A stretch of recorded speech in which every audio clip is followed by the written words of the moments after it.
Hi guys, ito na naman ang ating short video for today. Pumunta kami sa school event ni Ate Nisa. Ito ang kanilang Hiraya 2.0. Ito ang exhibit ng mga grade 7 up to grade 10 ng mga visual arts students. Ayan ang mga gawa nila. May sketching, may painting. Iba-iba ang kanilang mga tema. Isa na dyan ang gawa ni Ate Nisa.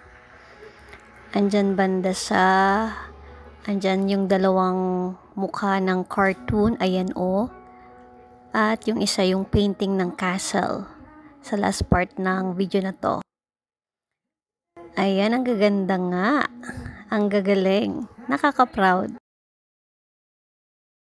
Ayan, ang gawa ni Nisa.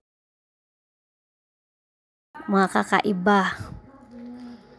So, ayan. Flinex ko lang yung mga gawa ng mga visual arts students. Sana nagustuhan nyo ang ating short video for today.